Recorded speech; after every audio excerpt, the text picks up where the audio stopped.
Adu catatan gol Mauro Zijlstra versus Jens Raven. Siapa lebih tajam? Pelatih Malaysia U23 tantang supporter Indonesia di Piala AFF. Breaking news info. A1, Jordi Amat datang ke Persija. Erick Thohir belum mau gelar Liga Putri. Makin on fire di Norwegia. Kapan PSSI naturalisasi Samuel Silalahi? Adu catatan gol Mauro Zijlstra versus Jens Raven. Siapa lebih tajam? Pemain keturunan Bandung, Mauro Zijlstra dikabarkan akan menjadi naturalisasi timnas Indonesia selanjutnya. Bagaimana catatan statistik gol Mauro Zijlstra? Apakah ia lebih tajam dengan striker muda Jens Raven? Kabar striker FC Volendam akan diproses naturalisasi sudah dikonfirmasi oleh Ketum PSSI, Erick Thohir. Proses Mauro Zijlstra ini merupakan bagian dari strategi PSSI untuk memperkuat timnas Indonesia dalam menghadapi putaran keempat kualifikasi Piala Dunia 2026. Kehadiran Mauro Zijlstra diharapkan bisa menjadi solusi dan menambah kedalaman skuad Garuda ke depannya. Penampilan apik tersebut mengantarkan Zijlstra ke FC Volendam, klub yang berkompetisi di Divisi 2 Liga Belanda. Di klub ini, ia bergabung dengan tim U21 dan berhasil mencetak 17 gol serta memberikan 4 assist dalam 21 laga. Berkat performa impresifnya, pelatih FC Volendam akhirnya memberikan kesempatan baginya untuk bergabung ke skuad utama. Sejauh karier profesionalnya, melansir data dari Transfermarkt, striker 20 tahun ini sudah mengoleksi 47 gol dan 19 assist dari 74 pertandingan. Jumlah tersebut unggul jauh ketimbang Jens Raven yang kini menjadi andalan di Timnas Indonesia U23. Memang Jens Raven lebih muda 1 tahun ketimbang Mauro Zijlstra, tapi striker yang akan diproses naturalisasi bisa menunjukkan ketajamannya. Adapun Jens Raven sendiri, menurut data Transfermarkt, baru tampil 20 pertandingan dengan FC Dordrecht dengan catatan 6 gol. Walau demikian, Jens Raven sudah terbukti tajam di Timnas Indonesia kelompok umur dengan menciptakan 8 gol kala memperkuat U19 dan U20 di laga resmi.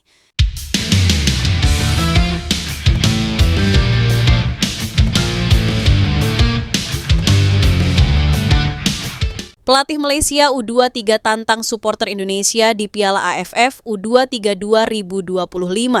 Timnas Indonesia U23 bakal berstatus sebagai tuan rumah Piala AFF U23 2025. Garuda Muda berada satu grup dengan Brunei Darussalam, Filipina, dan Malaysia. Berpotensi menghadapi teror dari pemain ke-12 Timnas Indonesia U23, Nafuzi Zain justru tidak menganggapnya masalah besar. Pelatih berusia 46 tahun itu mengatakan bahwa anak asuhnya fokus pada diri sendiri dan kini sedang membangun mental. Saya melihat pemain lebih fokus pada diri sendiri untuk mengembangkan mental, fisik, serta memiliki keyakinan tinggi untuk tampil nanti, kata Nafuzi Zain dikutip dari Harian Metro. Lebih lanjut, pelatih Malaysia U23 tersebut mengatakan bahwa tekanan tersebut malah bisa menjadi motivasi bagi anak asuhnya. Bermain di hadapan ribuan penggemar tuan rumah adalah salah satu pertandingan menarik, ujar Nafuzi Zain. Sebagai pemain, dengan suasana seperti itu, mereka akan menjadi lebih bersemangat dan tidak akan meruntuhkan persiapan kita, pungkasnya. Di sisi lain, pelatih Timnas Indonesia U23 yang bernama Gerald Van den Burg akan fokus untuk memenangkan setiap pertandingan. Terlepas dari siapa lawan kami harus fokus pada diri sendiri dan berusaha berkembang setiap hari, baik sebagai tim maupun sebagai individu, kata Gerald Van den Burg. Kami bermain untuk Indonesia dan untuk rakyat, tegas juru formasi asal Belanda ini. Bagi kami, setiap turnamen dan setiap pertandingan itu penting dan tampil baik di latihan, bermain bagus, serta memenangkan pertandingan akan meningkatkan kepercayaan diri tim, ia menambahkan. Setiap pertandingan adalah kesempatan untuk menunjukkan kepada masyarakat seberapa baik kami dan setiap pemain harus bangga mengenakan seragam Indonesia. Tutupnya,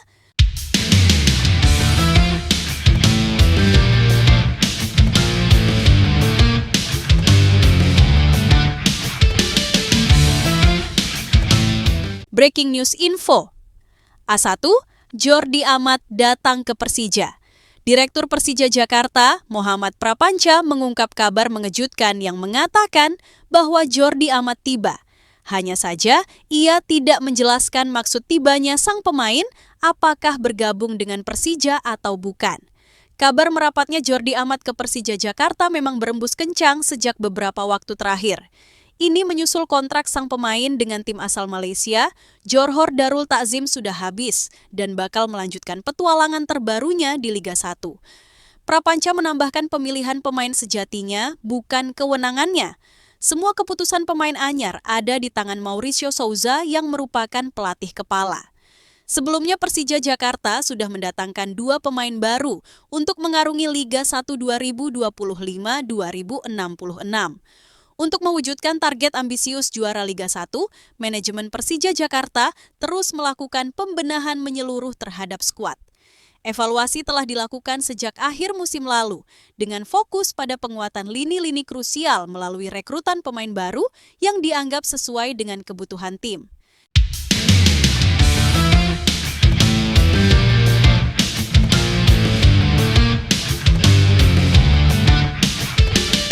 Erick Thohir belum mau gelar Liga Putri.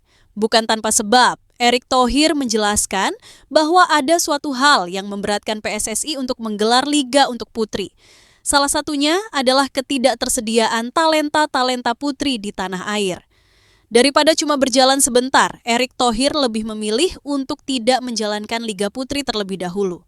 Karena sepak bola perempuan mati suri cukup lama, jadi kalau sekadar ayo Liga Putri terus dibangun 1 tahun, terus berhenti karena talentanya tidak ada, kata Erick Thohir kepada awak media.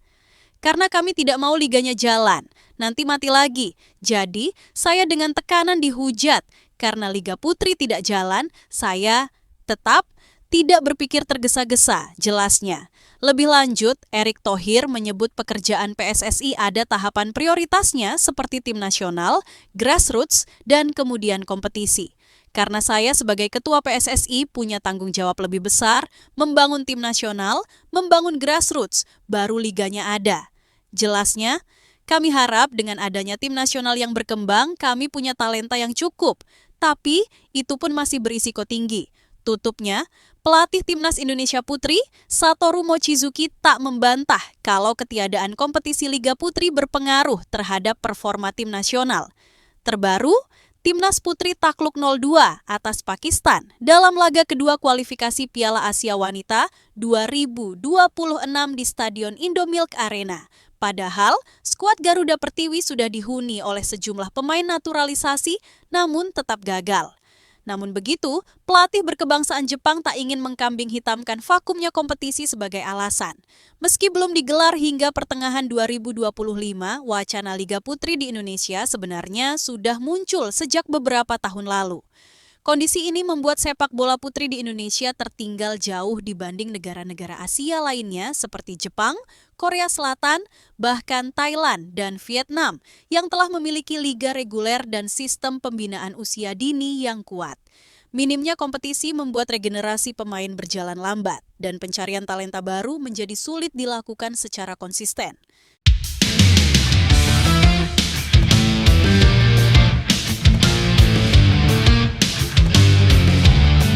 Makin on fire di Norwegia, kapan PSSI naturalisasi Samuel Silalahi? Samuel seperti dikutip dari catatan Transfermarkt, pada musim ini telah mencatatkan 7 pertandingan alias 165 menit. Di pertandingan terakhir pada 30 Juni 2025, Samuel Silalahi bermain selama 73 menit dan dimainkan menjadi winger kanan. Sayang pada laga itu Strømsgodset kalah 0-2 dari Vålerenga. Meski kalah, penampilan Samuel Silalahi jadi sorotan. Salah satu media Norwegia, Netavisen, seperti dikutip suara.com, Kamis 3 Juli, akselerasi dari Samuel Silalahi hampir membuat Strømsgodset mendapatkan hadiah penalti. Tepat sebelum minum, Strømsgodset hampir mendapatkan hadiah penalti ketika Samuel Silalahi menembus pertahanan lawan. Dari tayang TV, itu seharusnya pelanggaran tapi wasit tidak memberikan hadiah penalti, ulas media Norwegia itu. Karier pemain keturunan Indonesia, Samuel Silalahi di Norwegia makin terang. Bukan tidak mungkin ia akan menjadi rekan setim Erling Haaland.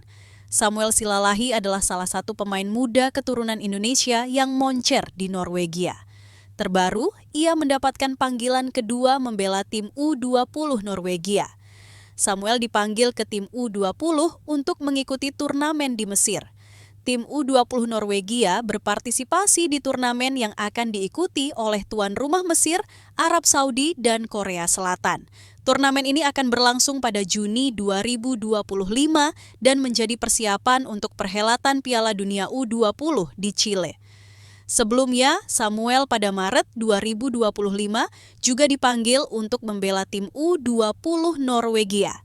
Ia menjalani debut bersama tim U20 Norwegia saat berhadapan dengan Uzbekistan U20.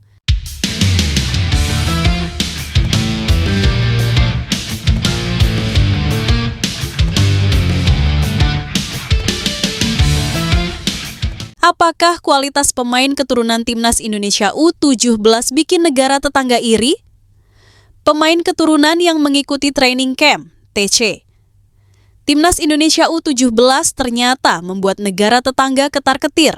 Seperti diketahui, pelatih Timnas Indonesia U17 Nova Arianto banyak memanggil pemain keturunan untuk mengikuti training camp, TC yang berlangsung di Bali pada 7 Juli sampai dengan 10 Agustus mendatang. Setidaknya ada 9 pemain keturunan berstatus diaspora yang dipanggil oleh Nova Arianto buat diuji kemampuannya. Kehadiran mereka mendapatkan perhatian dari media tetangga yaitu Vietnam. Dalam laporan Soha.yn disebutkan pemain-pemain keturunan itu membuat Timnas Indonesia U17 menjadi lebih kuat. Timnas Indonesia panggil skuad terkuat yang belum pernah ada sebelumnya untuk persiapan keputaran final Piala Dunia. Tulis Soha.bcn. Pemusatan latihan Timnas Indonesia U19 ini merupakan bagian penting dari persiapan skuad Garuda Muda menuju Piala Dunia U19 2025. Turnamen itu akan berlangsung di Qatar pada 3 hingga 27 November 2025. Garuda Muda akan satu grup dengan Brasil, Honduras, dan Zambia di grup H. Di fase grup, 2 tim teratas serta 8 tim peringkat ketiga terbaik berhak untuk memastikan tiket ke babak 32 besar Piala Dunia U17 2025. Adapun di ajang ini, Timnas Indonesia U17 diharapkan bisa lolos dari fase grup. Nova Arianto memastikan semua pemain diaspora keturunan yang dipanggil sudah menyatakan kesediaannya buat hadir mengikuti TC di tanah air.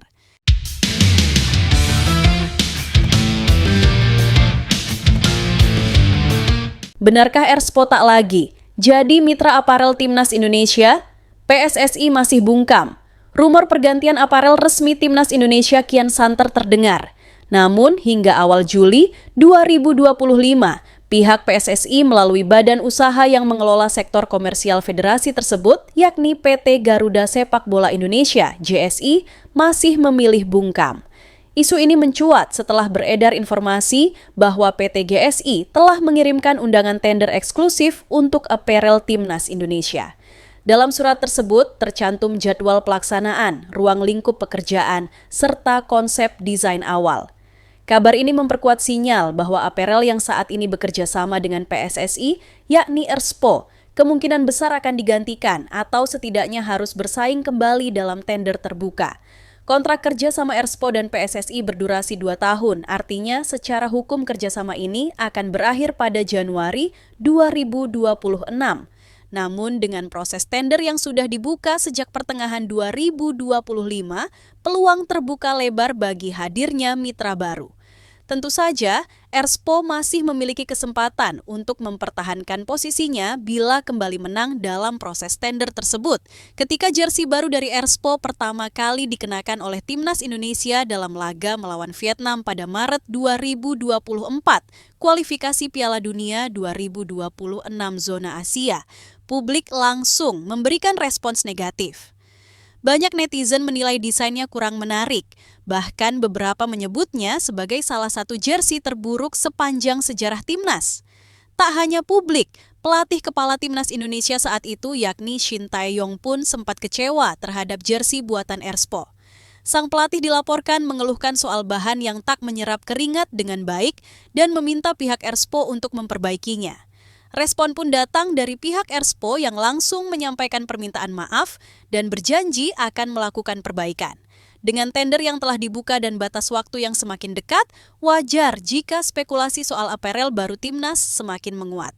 Meskipun PT JSI dan PSSI masih menolak berkomentar, banyak pihak menduga bahwa federasi tengah mempertimbangkan mitra baru yang bisa menghadirkan kualitas lebih baik, baik dari sisi desain, kenyamanan pemain, maupun penerimaan publik.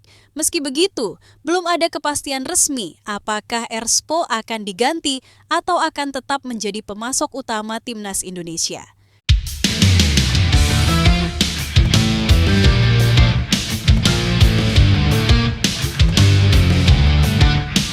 Orang dalam bocorkan klub yang dituju Calvin Verdong musim depan. Calvin Verdong kembali menjadi sorotan setelah tampil konsisten bersama NEC Nijmegen musim ini. Dalam 36 laga yang dijalaninya, bek kiri timnas Indonesia itu menyumbang 1 gol dan 1 assist. Performa impresifnya membuat Verdong masuk dalam daftar kandidat bek kiri terbaik di Liga Belanda. Tak heran jika rumor kepindahannya ke klub lain mulai beredar, termasuk ke FC Utrecht. Namun, kabar kepindahan Verdong ke Utrecht ternyata belum memiliki dasar yang kuat. Wartawan asal Belanda, Mounir Boualin, mencoba menggali informasi langsung dari sumber terpercaya. Ia mengaku sering menerima pertanyaan tentang kemungkinan transfer Verdong ke FC Utrecht. Untuk itu, Mounir menghubungi agen sang pemain, Nathan van Kooperen, guna mengklarifikasi rumor tersebut. Sang agen menyanggah adanya tawaran resmi dari pihak FC Utrecht sampai saat ini. Mounir menyebut bahwa tidak ada perkembangan transfer yang signifikan saat ini. Di sisi lain, Verdong mengaku merasa nyaman bersama NEC Nijmegen saat ini. Kontrak yang ia terima cukup bagus dan tidak ada hal yang membuatnya ingin segera hengkang. Meski demikian, Verdong tidak menutup pintu sepenuhnya untuk peluang pindah. Hubungan baik antara Verdong dan klub bisa membuka jalan bagi transfer yang menguntungkan kedua belah pihak. Sebelumnya Calvin Verdong menyatakan bahwa dirinya terbuka untuk hengkang dari NEC Nijmegen dan memulai petualangan baru dalam kariernya. Calvin Verdong melanjutkan bahwa dirinya akan memutuskan pindah dari NEC Nijmegen jika mendapatkan tawaran atau gaji yang lebih besar. Pemain 28 tahun tersebut belak-belakan dirinya bisa mendapatkan banyak uang di tempat lain.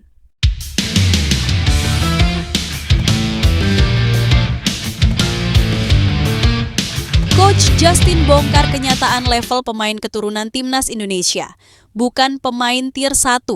Kehadiran pemain keturunan di tubuh timnas Indonesia menjadi perbincangan hangat di kalangan pecinta sepak bola nasional. Meski kontribusi mereka dinilai mampu meningkatkan kualitas skuad Garuda, sejumlah pengamat justru menyoroti belum adanya arah pembangunan tim nasional yang berkelanjutan. Salah satunya adalah analis sepak bola, Justinus Laksana atau yang akrab disapa Coach Justin. Dalam sebuah perbincangan bersama konten kreator Kemal Palevi di kanal YouTube, Coach Justin menyampaikan pandangannya bahwa pemain diaspora selama ini hanya dikumpulkan untuk memperkuat tim secara instan.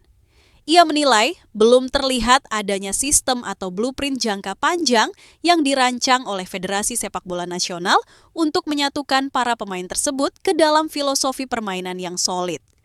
Menurut Coach Justin, pembentukan timnas Indonesia seharusnya bukan hanya mengandalkan rekrutmen pemain keturunan Indonesia yang bermain di luar negeri. Ia menekankan pentingnya menyusun fondasi pembinaan yang jelas, termasuk membangun filosofi bermain khas Indonesia yang bisa menjadi identitas tim. Tanpa kerangka kerja yang kuat, potensi besar dari pemain diaspora dikhawatirkan hanya menjadi solusi jangka pendek tanpa dampak signifikan terhadap prestasi jangka panjang. Dalam penilaiannya, ia juga menyebut bahwa meskipun para pemain diaspora membawa pengalaman dari luar negeri, sebagian besar dari mereka belum bermain di kompetisi tertinggi Eropa. Oleh karena itu, kekuatan tim nasional masih belum sebanding dengan negara-negara top di benua biru. Meski demikian, ia optimistis jika proses adaptasi antar pemain berjalan baik, maka kerjasama tim akan terbentuk secara alami dari waktu ke waktu. Gue sadar kekuatannya seperti apa, itu aja. Bahwa ini tim bukan tim tier 1 atau tier 2 Eropa. Ini tim punya keterbatasan, tapi keterbatasan itu harusnya bisa diatasi dengan berjalannya waktu. Gitu, lanjutnya. Lebih lanjut, Coach Justin menyoroti peran penting federasi, dalam hal ini PSSI, untuk menyusun kerangka pembangunan tim nasional yang menyeluruh. Ia menyarankan agar federasi tidak hanya berfokus pada pencarian pemain diaspora, melainkan juga menciptakan sistem yang bisa menyatukan pemain lokal dan luar negeri secara harmonis. Kolaborasi keduanya akan efektif jika didukung oleh identitas permainan yang jelas dan konsisten. Langkah seperti ini sejatinya bukan hal baru dalam dunia sepak bola. Negara-negara seperti Jepang, Korea Selatan, hingga Maroko telah menunjukkan bagaimana proses panjang pembinaan dan filosofi bermain yang kuat dapat menghasilkan tim nasional yang solid dan kompetitif. Keberhasilan mereka bukan semata hasil dari talenta individu, tetapi juga karena adanya visi jangka panjang dan konsistensi dalam sistem. Indonesia memiliki sumber daya pemain yang besar, baik dari dalam negeri maupun luar. Namun, tanpa perencanaan matang dan identitas permainan yang terstruktur, potensi itu hanya akan menjadi proyek sementara. Coach Justin mendorong agar timnas Indonesia tidak lagi terjebak dalam pola pembangunan instan, melainkan mulai membangun dari dasar yang kuat. Sebagai negara dengan antusiasme tinggi terhadap sepak bola, publik Indonesia tentu berharap bahwa kehadiran pemain diaspora bukan hanya menjadi tren sesaat. Mereka diharapkan dapat menjadi bagian integral dari kebangkitan sepak bola nasional, asalkan diarahkan dengan benar melalui strategi jangka panjang yang terukur. Federasi Sepak Bola Nasional perlu mulai memikirkan program pembinaan yang menyentuh seluruh lini. Dari pembinaan usia dini, pelatih, infrastruktur, hingga sistem kompetisi yang mendukung perkembangan talenta muda. Jika semua elemen ini bergerak secara sinergis, bukan tidak mungkin timnas Indonesia dapat bersaing lebih jauh di kancah internasional, bukan hanya di level Asia Tenggara.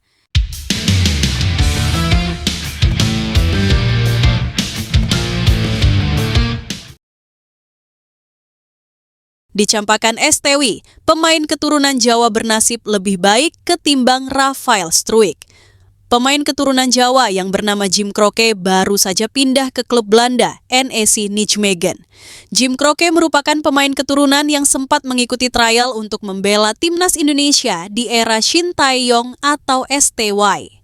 Akan tetapi, pemain yang kini sudah berusia 20 tahun tersebut dicampakan oleh STY. Perjalanan Jim Kroke untuk membela skuad Garuda tidak berjalan mulus. Setelah beberapa minggu menjalani latihan dan seleksi ketat, namanya tidak termasuk dalam daftar pemain yang dipertahankan oleh Shin Tae-yong untuk melanjutkan program. Alhasil, proses naturalisasi Jim Kroke pun dihentikan dan ia gagal menjadi bagian dari skuad timnas Indonesia U20. Kala itu, STW memilih 3 pemain yang akhirnya dinaturalisasi untuk memperkuat tim Merah Putih. Mereka adalah Ivar Jenner, Justin Hubner, dan Rafael Struijk yang kini sudah mentas bersama tim senior Garuda. Tidak lolos trial membela timnas Indonesia bukan sebuah akhir bagi Jim Kroke. Nyatanya ia tetap menunjukkan usaha tinggi di sepak bola Belanda sehingga kabar baik datang belum lama ini. Jim Kroke kini resmi pindah ke klub yang dibela oleh Calvin Verdonk, yaitu NEC Nijmegen. Memang bukan pindah ke tim utama, Kroke pindah ke NEC Nijmegen U21. Ia pindah dari SC Cambuur U21 yang dibelanya musim lalu. Musim depan, Jim Kroke akan tampil di DIV, 2 Liga Belanda U21. Sedangkan musim lalu, ia tampil di DIV, 1 Liga Belanda U21. Penampilan Kroke musim lalu cukup menjanjikan sebagai seorang penyerang. Ia tampil 27 laga dengan torehan 5 gol di semua kompetisi.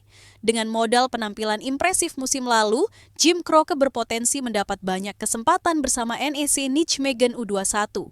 Bukan tidak mungkin jika penampilannya menjanjikan bersama tim muda, Jim bisa mendapat kesempatan tampil di tim utama bersama Verdonk. Nasib Jim Kroke tersebut justru berbanding terbalik dengan Rafael Struijk.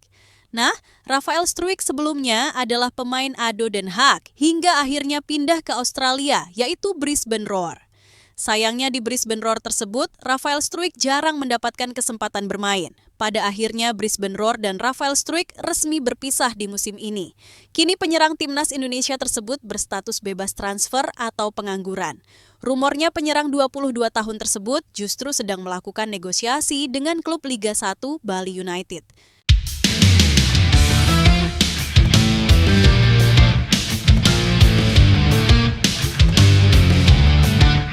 Bukan sekadar jago, Gerald Vandenburg ingin timnas Indonesia U23 punya kemampuan ini.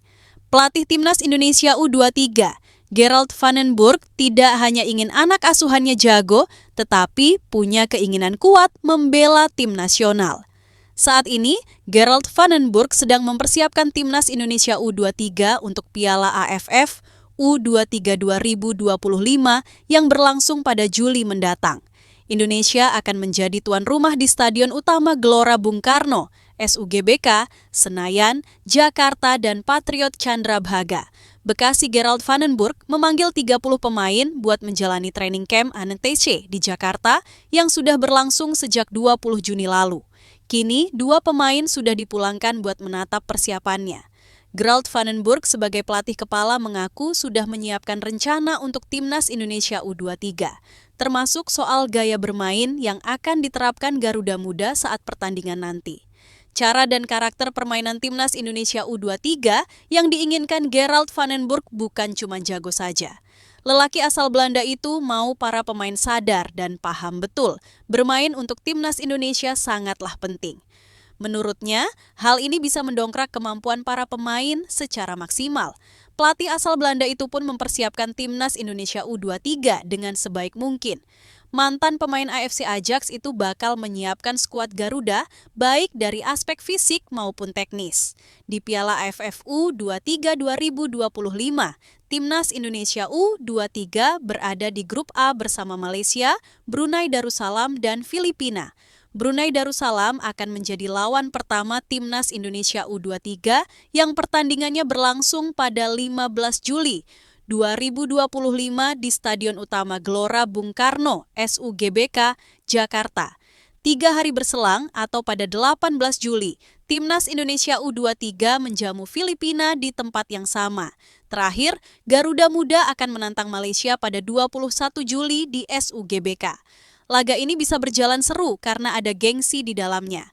Timnas Indonesia U23 bisa dikatakan cukup berprestasi di Piala AFF U23 ini meski pemegang gelar terbanyak adalah Vietnam. Skuad Garuda Muda pernah sekali juara, tepatnya pada edisi Piala AFF U23 2019. Pada Piala AFF U23 2019 yang digelar di Kamboja itu, Timnas Indonesia U23 juara usai mengalahkan Thailand 2-1 di final. Kala itu, pelatih yang membawa timnas Indonesia U23 juara Piala AFF U23 2019 adalah Indras Syafri. Jika melihat lawan yang dihadapi timnas Indonesia U23 di grup A, Malaysia akan jadi penantang terberat, meski Filipina dan Laos tak boleh dianggap remeh. Nantinya, hanya juara grup dan 1 runner-up terbaik yang akan lolos ke babak semifinal Piala AFF U23 2025. Kejuaraan ini bagus untuk tim asuhan Gerald Vandenburg sebagai pemanasan sebelum terjun di kualifikasi Piala Asia U23 2026 pada September mendatang. Pelatih Gerald Vandenburg tidak membawa pemain-pemain terbaik di ajang ini, lebih memilih memaksimalkan mereka yang merumput di Liga 1. Kekuatan terbaik baru akan turun saat kualifikasi Piala Asia U23 2026 pada September nanti, karena itu merupakan gerbang awal menuju Olimpiade. Pecinta sepak bola tanah air tentu tidak bisa melihat nama-nama besar seperti Marcelino Ferdinand, Rafael Struijk, Ivar Jenner, Ramadan Sananta turun di Piala AFF U23 2025.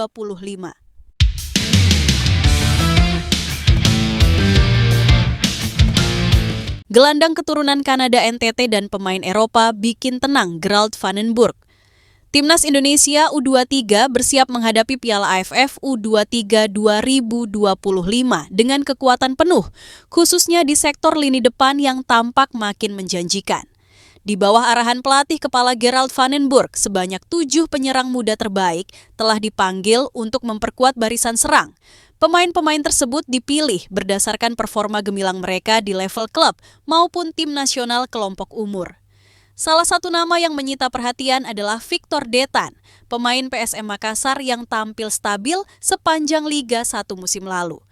Dalam 25 pertandingan, ia sukses mencatatkan 3 gol dan 3 assist. Konsistensinya membuatnya kembali dipercaya memperkuat timnas setelah tampil di Piala AFF 2024. Sementara itu, Hoki Caraka tetap menjadi pilihan utama di lini depan berkat pengalamannya di timnas senior. Dengan 10 penampilan dan 2 gol di level tertinggi, serta kiprah menjanjikan bersama PSS Sleman, ia menjadi simbol harapan baru dalam regenerasi lini depan. Pemain muda lainnya, Jens Raven, yang memiliki darah campuran Indonesia-Belanda juga masuk dalam daftar. Turnamen yang digelar di kandang sendiri tentu memberi keuntungan tersendiri. Dukungan penuh dari supporter lokal dapat menjadi bahan bakar tambahan untuk membakar semangat para pemain. Harapannya, skuad Garuda Muda mampu menembus babak final dan mengangkat trofi di hadapan publik sendiri.